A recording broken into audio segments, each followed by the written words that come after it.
پاکستان جب بنا تو کیسے کیسے حالات تھے، پھر انہوں نے ایک ماں کی مثال دی، پھر ایک کہانی بطور سبق ذکر کی، اور کیا بتایا کہ جب ہندوستان اور پاکستان ابھی علیحدہ علیحدہ نہیں ہوئے تھے، صرف ہندوستان تھا، اس وقت کی بات ہے کہ ایک شخص چین جا رہا تھا، چائنا، تو جب وہاں جانے لگا تو اس نے اپنے گھر والوں سے، رشتہ داروں سے پوچھا کہ میں چین جا رہا ہوں، چائنا جا رہا ہوں، جس نے کوئی چیز منگوانی ہے مجھے بتاؤ تاکہ میں اس کے لیے لے آؤں۔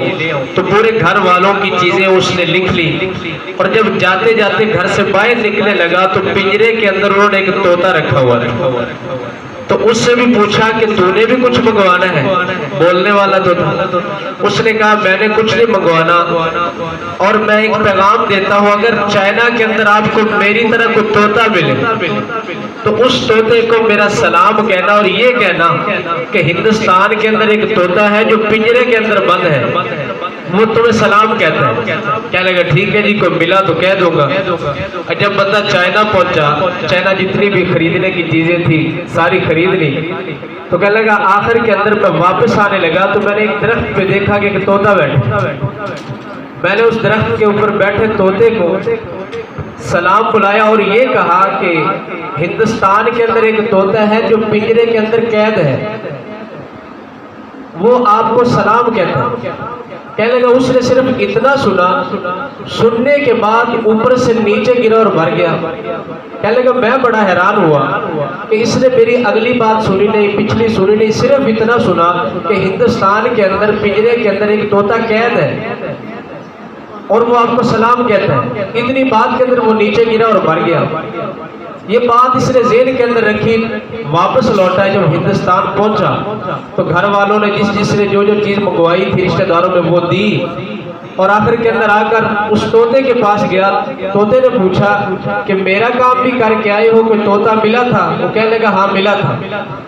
پھر کیا ہوا، میرا سلام کہا تھا؟ کہنے لگا سلام تو کہا تھا۔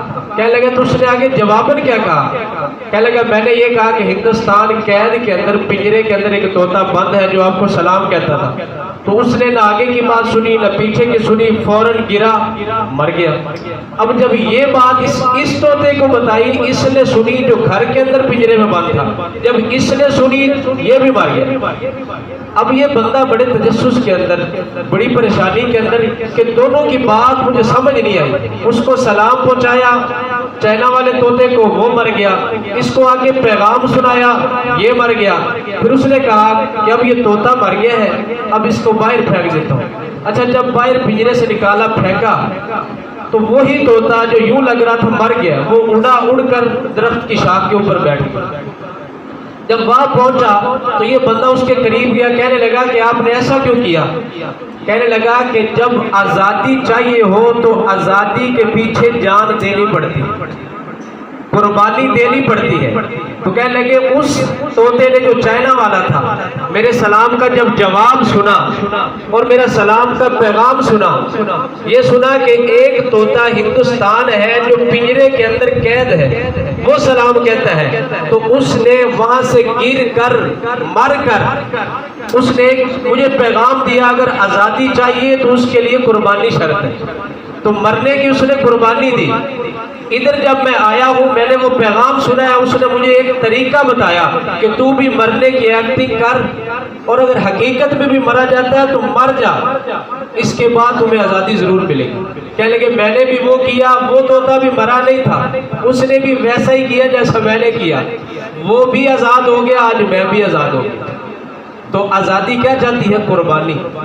تو جب یہ پاکستان بنا ہے تو صرف یہ کہانی نہیں، قصے نہیں، حقیقتاً کتنی کتنی ماؤں نے اپنے لال قربان کر دی۔ اور اسی طرح کی ایک بات اور آتی ہے، پھر مختصراً سارا پروگرام انشاءاللہ ہم چلاتے ہیں کہ ایک بچہ چھوٹا سا تھا، بڑا ہوا، ایک محلے کے اندر ایک بات بڑی مشہور تھی کہ ایک ماں اور بیٹا، ان کی آپس کے اندر بڑی محبت ہے۔ بچہ چھوٹا تھا، بڑا ہوتا گیا، اب اتنا بڑا ہو گیا کہ شادی کی عمر ہوگی، تو والدہ نے کہا بیٹا آپ کی شادی کرتے ہیں۔ جب شادی ہو گئی تھی، جب نکاح کے لیے نکاح خواہ مولوی صاحب کو بلایا گیا، تو نکاح کے لیے اس وقت یہ نہیں ہوتا تھا کہ شناختی کارڈ لائیں،